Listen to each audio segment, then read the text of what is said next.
欢迎收看关键时刻，我是张道和。川普的中东行真的是有了里子更有面子。你看到中东带川普的方式都是用国礼的方式来表现。你看到的这是阿联酋的甩法舞，叫做阿尤拉舞，这是一个非常重要庆典才会出现的仪式。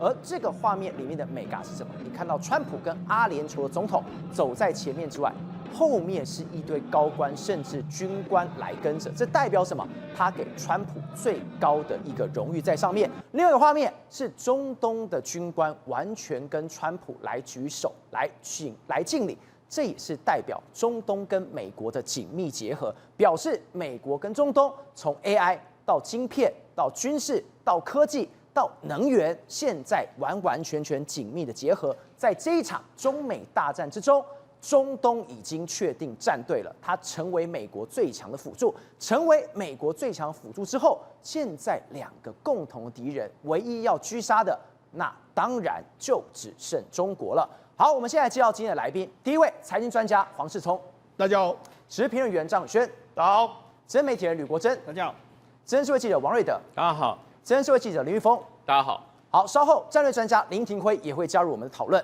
来，世彤，这几天我真的觉得川普从来没有这么多的高光时刻。为什么叫高光？去了一趟中东，赚得盆满钵满之外，我想说沙烏地阿拉伯那个已经够夸张，我们连续看了好几天了。没想到每个国家都在拼，都要给川普有一种宾至如归，各种国礼。真的是刷新我们的眼球。没错，上川普在这个中东啊，每一个国家都被封为是国之贵宾啊。那你看，我们现在看到这个画面，这个画面是在阿联酋或者是这个中东一带非常流行的一个叫阿雅拉舞，他们叫甩法舞，他们是有女性呢在那边甩法这样的话是要欢迎什么至高无上的国王。那为什么？因为川普在中东就是至高无上的国王，你是我们信任，你是我们的英雄，这是他们的古老的仪式。好，那事实上大家看这个甩舞，这个不是只有甩法舞哦。照你知道，这其实是一套了。除了甩法舞，后面有军官在那边拿刀在那边挥的同时，他们同时要念出诗歌，这是他们一整套。这是欢迎古老王国最至高无上的人才会有这样的这个仪式。那川普看了当然很开心嘛。那除了这个之外来说，你看他所到之处，当然各国都挥出这个国旗，比如说有阿联酋的国旗、卡达国旗加美国国旗，欢迎你，这都不用讲。最重要的是什么？最重要的哈里发塔，世界第一高楼。在这个川普抵达的时候呢，他整根哈里发塔呢幻化成什么 USA 美国国旗，就这样给你展示出来，塔直接变成美国国旗，对，星条旗这样给你看，就是说你看变成是美国国旗，欢迎川普来到。好，那除了这样之外来说，你看还赠送给他什么扎耶德勋章？这个勋章来说啊，通常都是送给什么传奇人物。那他是第一个获得这个勋章的美国总统。你看，第一个美国总统获得这样，然后还有什么 AI 园区全部都给你出来。所以你知道，事实上这一次的中东国家，每一个人都给川普做足了面子。好，那除了做足面子，除了我们看到这些仪式之外，还有一个非常重要的仪式，什么仪式呢？你可以看到。他在中东行的时候，他居然检阅，或者说应该是校阅这个中东各国的这个军官。你看这些军官，这都是他们当地的军官了，都跟他敬礼哦。这个敬礼，你看他们的王储都站在旁边，然后这个等于这些军官都是跟川普敬礼，王储来敬礼，他跟川普来敬礼，对，这代表什么？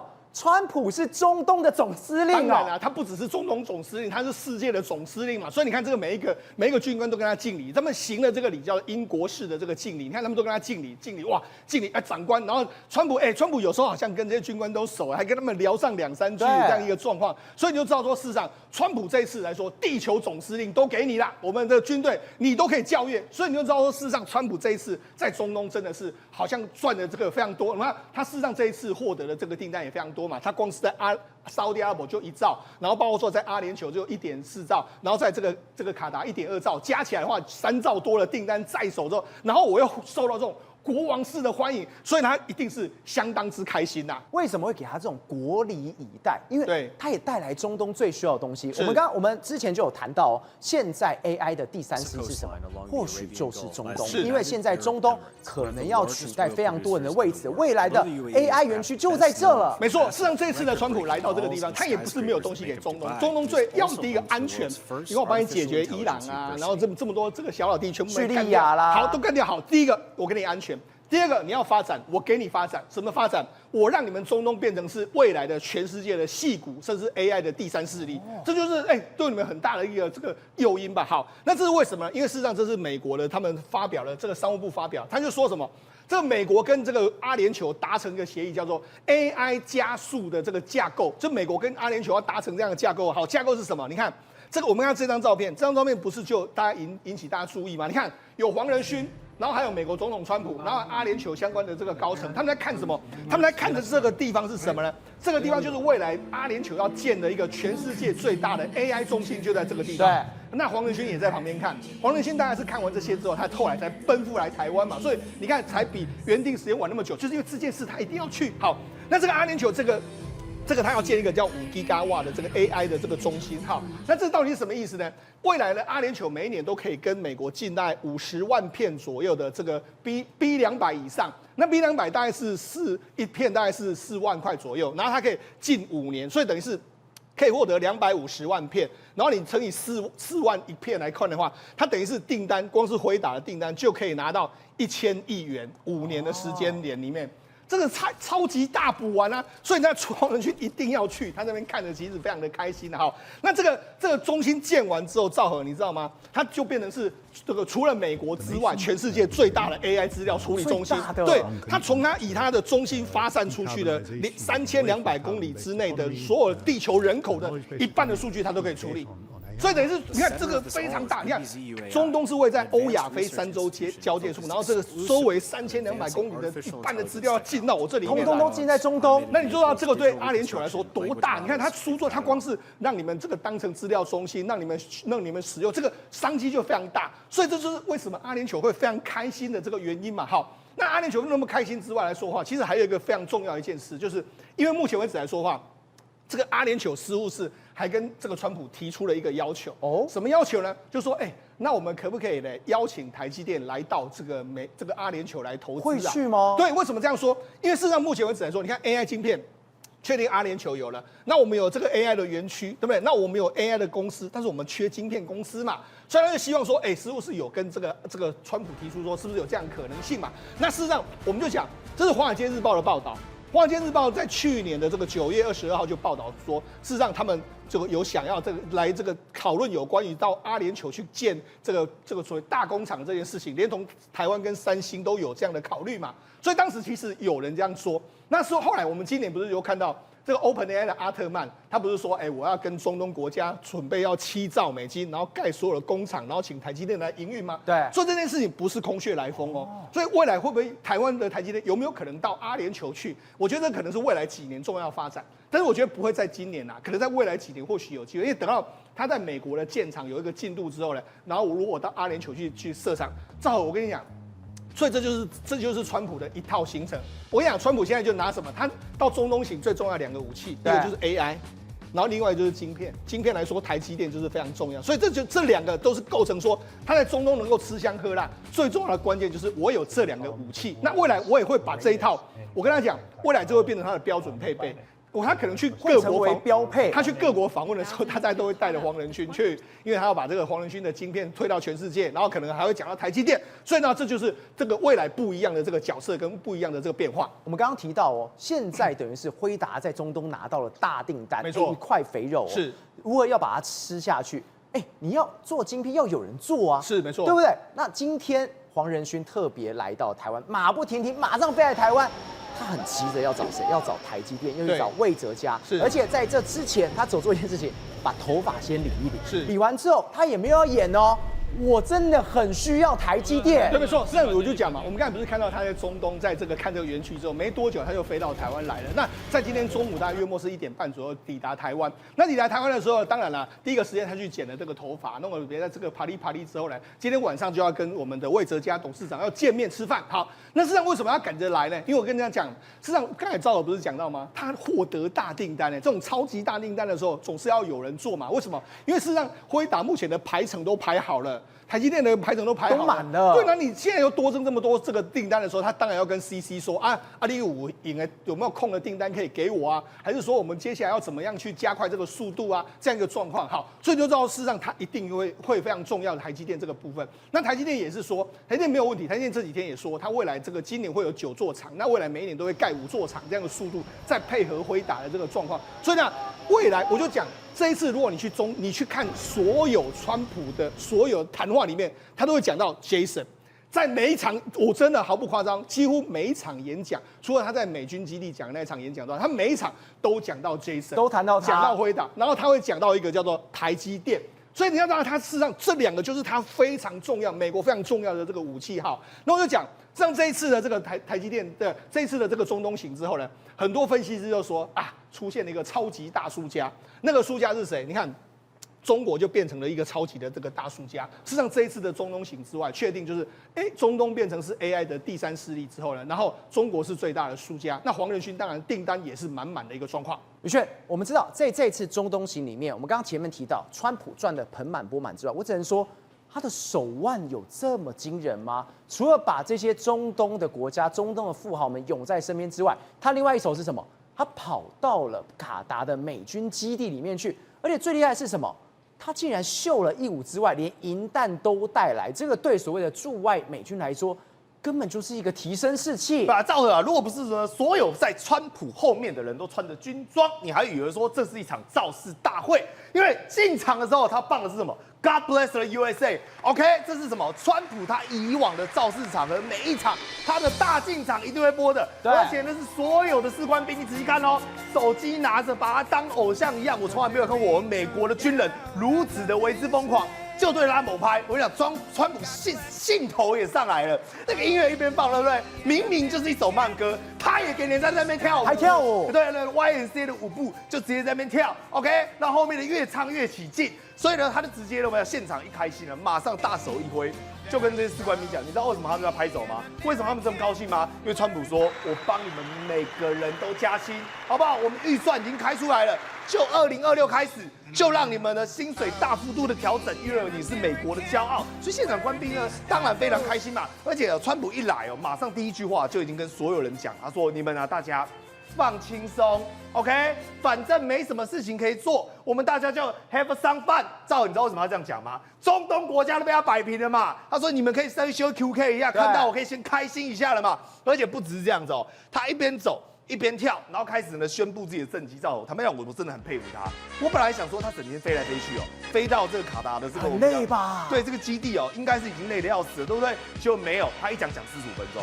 他讲了45分钟，就是这个画面，他开始跳了。对，没有，他只是刚开始而已，刚开始，这叫 warm up， 好不好？他只是暖身而已，等一下会跳不停。我跟你讲，所以你想想看，而且呢，他还在讲说，你看啊，我们呢一路飞过来这个基地的时候呢，你知道有谁陪着我们吗？就是我们美国的 F-15QA 战机，卡达派出来升空陪着我们，而且呢，我们在卡达啊，还帮你们基地啊争取到了100亿美金的我们讲的增加了我们讲强化计划。所以你看，盆满锅满，他满口都提钱，但大家都很开心。但是啊，最了不起的是什么？45分钟，你总不可能怕啦凉讲政绩讲45分钟吧？他现在讲了一段故事，他自爆。OK， 川普突然变成呢，我们讲的说书的，他开始讲说，其实啊，各位啊，当时 ISIS 啊，我们要打击的时候，曾经发生一件事情。因为原本呢，我那时候问五角大厦，五角大厦跟我讲说啊，赵和啊，要5年才能打下来啊，5年太久了吧？他说没关系，那我怎么办呢？他就想要去实地了解一下现场状况。所以呢，他就坐着班机哦 ，OK， 要飞往到我们讲的相关的基地去询问了当地的指挥官。还要去伊拉克那边，不是很危险吗？一个叫 Daniel Kane 的人，他要去问他嘛，就好。他说呢，的确半夜的时候飞机就起飞了。对 ，OK， 然后呢，他习惯性呢就是会往窗外看，比如说呢1000 feet 的时候，1000英尺的时候，我往窗外看哦。我应该要看到地板，对我应该看得到跑道了，应该看得到 runway 了，对不对？说没有，知道你知道他看到什么吗？一片漆黑，底下一片漆黑，然后他就开始很紧张咯，开始很紧张，想说这样不对，你们这样怎么降落？然后他就问 Captain，Is that okay？ 哦，他说机长，这样可以吗？然后机长说 It's fine, sir. OK, in a few minutes we will touch the ground. 在几分钟我们就会落地了。那川普就说好吧，那我就姑且信之，再给他一点时间。就到了700、600、500，川普说越看越不对，你底下还是黑的。你们这样怎么降落？那你知道我说黑人吗？因为他说这个总统，我们现在在敌区啊。很危险，你一亮起来，人家就飞弹就打来了，会被打到啊、所以我们要把灯关掉。你想想看，他一开始已经给川普这个很紧张的氛围。那川普说，其实我一点都不chill，好不好？他说我整个心情很淡定，但我是总统啊，我总不能摆出一副惊慌失措的样子，他去继续装很酷。但是呢，每隔200英尺他就问一次，最后呢，100他吓到还是看不到，糟了，嘣的落地了，然后平安顺利落地。哦，然后川普就说 I'm not happy， 我非常的不高兴。但是呢，我还是要比酷了嘛，对不对？因为我是 Donald Trump AKA Donald Trump 拜托，来，他就说好。后来落地之后呢，他就终于了，我们讲了平平安安的抵达这个战情中心。结果他就问这个指挥官，这个指挥官呢就跟他讲一句话说：总统，我3个礼拜就把他搞定，我3个礼拜之内我就把他打下来。总统说怎么可能？人家说5年呢。对啊，他说啊，我们那个 Pentagon 的这些大天才们都跟我讲5年啊，你们怎么会比人家聪明？但为什么以前要搞那么久？他说，因为道理很简单哈，以前从我们基地啊打到 ISIS 那边啊，你知道飞到那边哦就没有了哦，所以往往是飞到那边哦，赶快丢一枚就赶快跑回来了。OK， 所以根本没有效率。他川普说，那这个东西要怎么解决？他说我有办法解决。我们附近不是有很多我们投资的美军基地吗？对，别人的基地我们也赞助几10亿美金啊，我们停那边就可以了。那川普说啊，为什么我们以前不这样做？他说啊，因为我们不好意思。川普说搞什么东西啊？我都给你10几亿美金了，我花你的钱叫你停在那边啊，你还跟我讲不好意思？他说没关系，你就照干。OK， 到时候呢，你去了走了都没人会发现。但川普没有马上就决定这个策略，他是等到了他后来回到了我们讲白宫之后，他开始左思右想，隔了好几个礼拜之后，他才拍板决定说要这样干。结果后来呢 ，ISIS 有没有被歼灭？有，果不其然。用了他们投资的这些空军基地之后，短时间之内就把它歼灭。所以呢，后来他就说就是这个人哦，这个人叫 Daniel Kane， 他说这是幕后的大功臣。后来呢，还把他当大升官哦，变成类似参谋长之类的角色。所以你想想看，他就在把这一段阐述之后呢，他其实想讲什么？他其实要讲说自己是 James Bond 很厉害 ，OK， 自己是007啦，是吹嘘自己哦，他是摧毁 ISIS 的首脑啦，他在吹捧自己，很会吹啦 ，OK。但这个基地我跟你讲，乌代德真的很了不起。为什么我们刚才一直在讲这个基地呢？因为第一个，它拥有整个中东地区最长的跑道，高达125000英尺。你知道多长吗？3.81公里，照了，一个跑道3.81公里，吓死人了。所以你爱飞什么就飞什么。再来，它有所谓的地下，我们讲机舱，地下机舱呢，大概有我们讲4座，那可以放到120台飞机，而且它距离伊朗哦。只有短短的200公里，各位200公里什么概念啊？你稍微远程一点的也不用太远，远程导弹你一起飞马上就可以 fire 了。对，整个境内都在你的笼罩范围之内，而且你如果用我们讲战略位置图来看，这是以它为核心，就是我们的乌代德基地，2000公里里面都是它的打击范围，2500公里呢是长城的打击范围，所以所有的中东都在它的范围里面嘞。对，根本就是完全囊括。所以他们讲说这个东西叫做海湾明珠，对不对？它等于是卡达这个海湾明珠，它插一把刀在那边，然后那把刀上面就写着 USA。OK， 所以你想想看，在这个基地里面呢，它有所谓的 B1， 有 B52， 有 B1B， 各式各样的轰炸机、电侦机，我们讲的，而且高达超过1万以上的士官兵，全部都在那边储备待命，随时呢都可以想要摧毁他想要摧毁的敌人。所以对川普来讲啊，他不是只有我们讲谈判，也不是只有金钱利诱而已。在中东呢，他也有放下了他的铁腕，放下了他的部队，来加以恫吓他的敌人以及他交易的对手。因为我们刚刚看到了川普在中东的影响力，由于什么？刚刚那一幕，每个军官都用这个所谓敬礼的方式来回川普，川普也回了回去。第二是什么？川普他特别到了这个乌代德空军基地，我们刚刚也有讲，它的涵盖范围是整个中东都在里面，尤其是针对哪里？针对伊朗。原来这个东西是如你所说的，现在要成为一个所谓的中东小北约吗？对，我们知道中东在这个军事同盟方面来讲的话，没有像在欧洲一样跟美国之间有这个存在这个北约嘛。那问题是过往来讲的这几十年来啊，中东其实都是分崩离析的。对，为什么呢？比如说2伊战争，这个伊拉克、伊朗打来打去的，然后或者是沙特阿拉伯跟伊朗的关系，以色列跟中东之间的关系，其实整个中东从来没有团结过。那这个又团结沙特阿拉伯人跟这个阿拉伯人又跟犹太人，这个又很难处理，然后中间又夹杂了巴勒斯坦的问题。不过这一次川普来了之后，其实就在秀一件事情什么事情？你看到那个画面了。就是各国的军官都在跟川普行礼哦，大家在传说，哎，这是世界总司令，那不是世界总司令，那是一个军事礼仪的概念。但问题是你所有的成员，这中东的重要的这几个国家的军事将领们，都到川普面前来讲的话，这代表什么意思？他们愿意臣服在美国的领导之下。臣服美国的领导。那什么叫臣服在美国领导？其实就是说穿了最简单的一个术语，就是中东的北约的联盟概念，或许正在形成当中。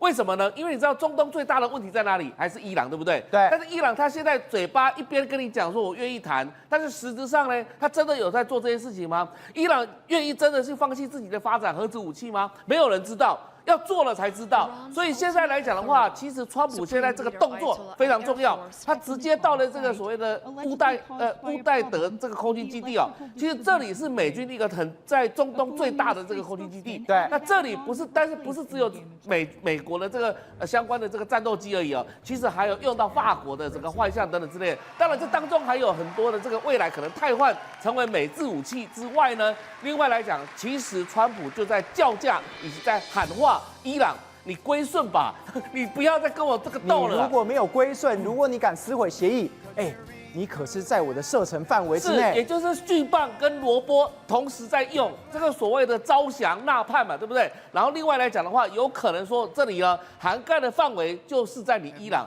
而且这里的所有的美军的军事援助来讲的话，就代表什么意思？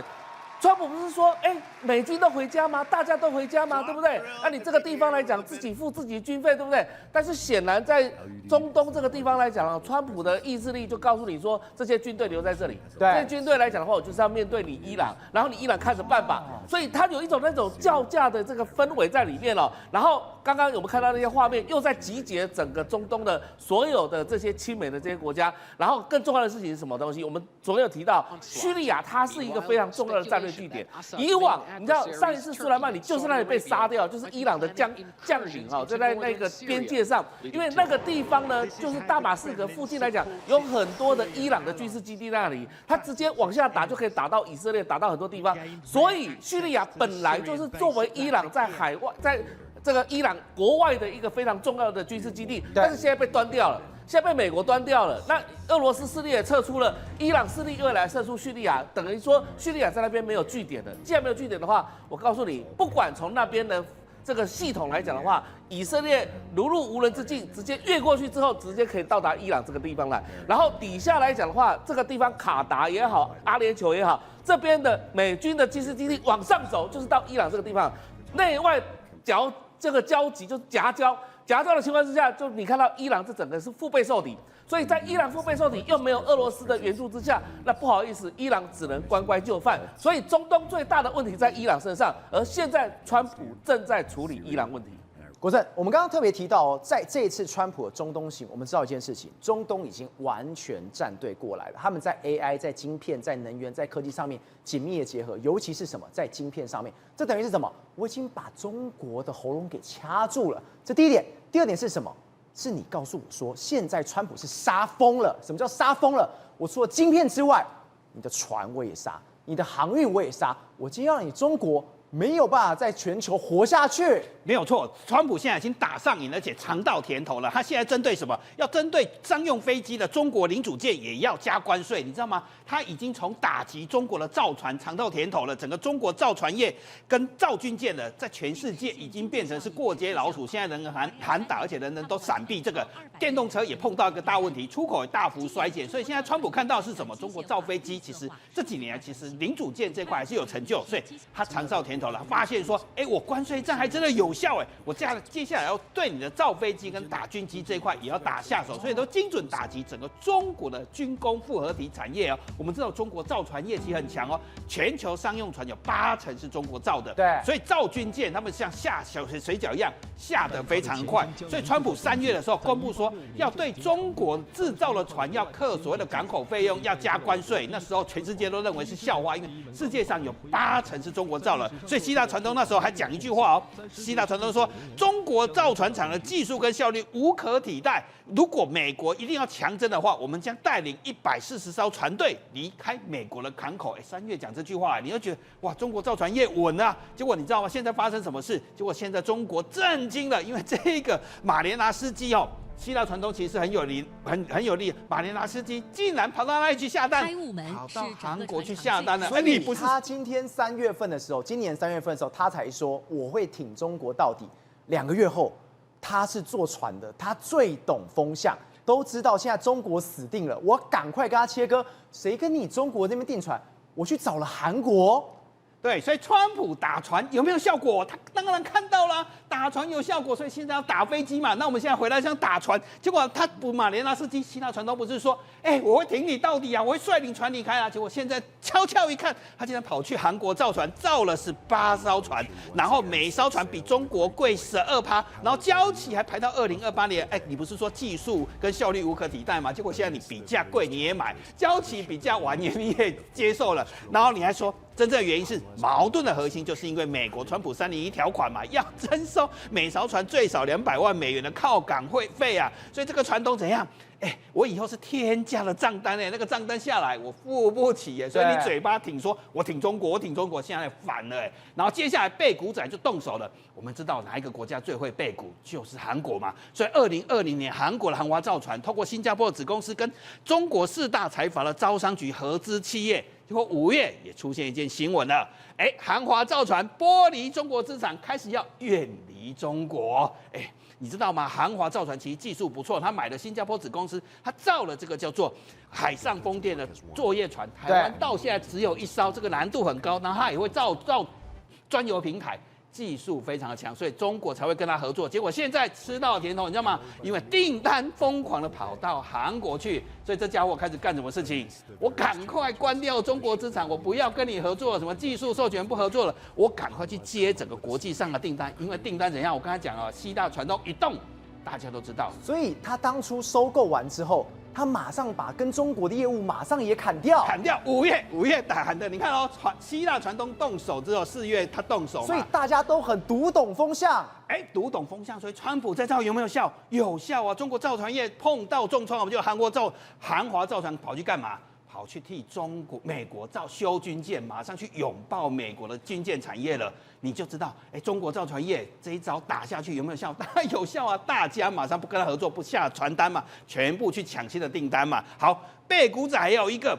你知道吗？川普也在打中国的电动车嘛？对，所以有一个人也看到俄乌战争要结束了，不管是天然气开始找美国，然后开始对中国的电动车动手，这个人就是最可怕的假面盟友，这抢土地最多、杀最多也是他嘛。结果他从去年底开始干了一件事情，针对中国的电动车开始调高进口税，还有回收利用费。这个词其实就有个专业词，就是你不可以透过中亚这些国家去卖。再把产地洗到中国、俄罗斯去嘛？结果数据出来喽，很可怕。中国对俄罗斯出口的货车竟然暴跌87%，你等于只剩13%。再来乘用车、一般的客车。跌了48.8%，等于少了1半的订单整个中国跟中国海关总署了，1到4月，中俄贸易额下降7.5%了呀！你还以为突然间有个错觉，不是中国跟美国在打关税战吗？怎么这里伤的还比美国？所以中国现在从船到车都没办法出去了。对，你看哦，川普其实是精准打击到了造船工业，影响是造军舰。再来电动车其实跟新能源跟电池有关，它影响的是无人机这些军工产业，所以它现在打上瘾了。看到的是什么？我接下来对你的飞机零组件我要克，因为中国其实在舟山群岛跟天津都会造飞机，不管是空巴跟波音的飞机，所以它现在开始做下去之后，效果就会怎样？你看到希腊船东背叛了嘛？再来就是大家也会离着中国这些军工复合产地远离它，中国就会倒大霉了。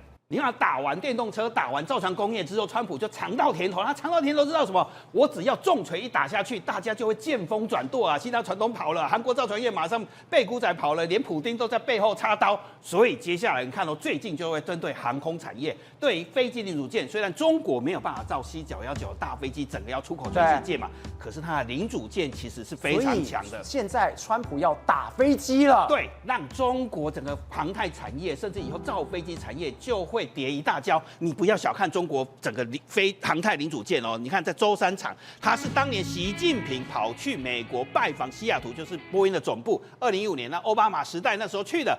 你知道吗？到现在它其实可以组装600架飞机以上，是可以做零组件组装，整个带动一个产业链。对，它跟空巴也合作，在天津，到目前为止也是组了超过600架的飞机，也是一个庞大的产业链。那有这样的民用跟商用航空的一个零组件产业，就可以支撑中国的战机产业。所以你会看说，中国战机好像也有点实力，也是能造出来，靠的就是整体航空产业。所以现在我针对用了中国零组件，我也要课关税，所以效果就会跟什么样？跟造船业一样嘛，以后没人敢下单，没有人敢用它嘛，所以这2个厂以后恐怕要命运多舛了。所以中国恐怕整个军工复合产业要被川普受到重大打击，做精准打击，要倒大霉了。宏观取材，厘清真相，犀利精准，深入剖析，时刻掌握关键，新闻时事不漏接。老时段，新气象，我是钟浩和，关键时刻2.0全新出击。